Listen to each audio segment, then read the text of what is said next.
Rồi.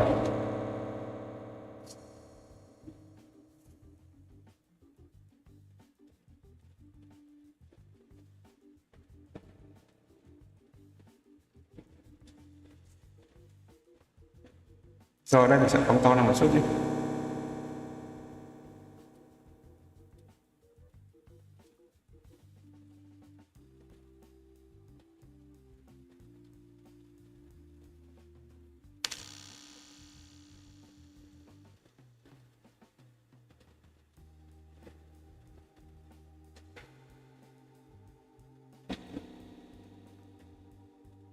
Ok.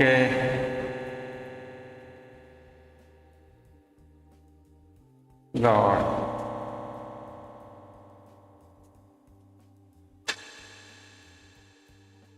Ok nhé, save vào mạng.